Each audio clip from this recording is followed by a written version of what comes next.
భారత ప్రధాని నరేంద్ర మోదీ మరియు ఆంధ్రప్రదేశ్ ముఖ్యమంత్రి నారా చంద్రబాబు నాయుడు పిలుపు మేరకు రాజమండ్రి రూరల్ శాసనసభ్యులు గోరంట్ల బుచ్చయ్య చౌదరి ఆదేశానుసారం ఆపరేషన్ సింధూర్ విజయవంతం చేసిన భారత సైన్యానికి సంఘీభావంగా నేడు రాజమహేంద్రవరం రూరల్ నియోజకవర్గం ధవళేశ్వరం బస్టాండ్ వద్ద నుండి కాటన్ బ్యారేజ్ వరకు తిరంగా యాత్ర కార్యక్రమంలో టీడీపీ యువ నాయకులు ఆరోగ్య విభాగ రాష్ట్ర ప్రధాన కార్యదర్శి డాక్టర్ గోరంట్ల రవిరామ్ కిరణ్ పాల్గొని యాత్రని ప్రారంభించారు।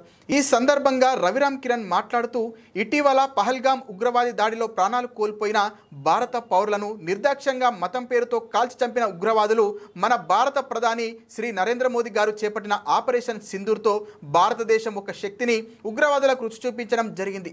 శత్రు దేశానికి ముచ్చెమటలు పెట్టించి భారతదేశం అంటే కేవలం శాంతి మార్గంలోనే కాకుండా అవసరమైతే ఆలోచన పరంగా దౌత్య మార్గంలోనూ యుద్ధ పోరుతో శత్రువులకు దీటుగా సమాధానం చెప్పగలమని తెలిపారు। దురదృష్టవశాత్తు యుద్ధ సమయంలో ప్రాణాలు అర్పించిన మురళీ నాయక్ మరియు వీర సైనికులకు ప్రగాఢ సానుభూతి తెలుపుతూ శ్రద్ధాంజలి ఘటించారు। ఆపరేషన్ సింధూర్ను ముందుని నడిపించిన మన స్త్రీమూర్తులు వ్యోమికా సింగ్ మరియు సోఫియా ఖురేషీకి భారతదేశం పౌరులందరి తరపున వారికి కృతజ్ఞతలు తెలుపుతున్నామని రవిరామ్ కిరణ్ తెలిపారు। నేడు రాజకీయాలకు అతీతంగా చేపట్టిన కార్యక్రమంలో పాల్గొన్న ప్రతి ఒక్కరికి ధన్యవాదాలు తెలియజేశారు।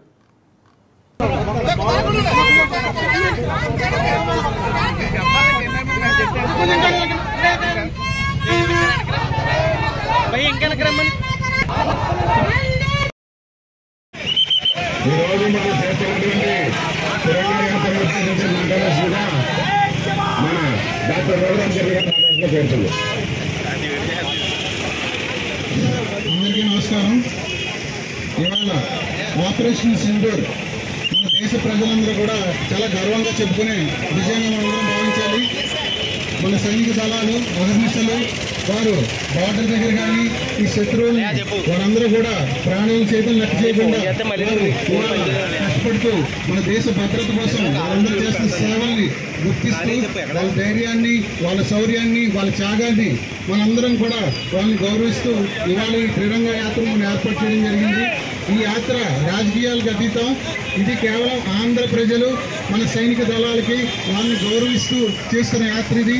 మనందరం కూడా మన సైనిక దళానికి, మన ప్రభుత్వానికి అండగా ఉంటామని మన ఐక్యతను చాటుతూ ఈ సభని ఇవాళ నిర్వహిస్తున్నాం। దీనిలో పాల్గొన్న నాయకులకి, మన రాజమండ్రి ప్రజలకి అందరికీ కూడా నా ధన్యవాదాలు।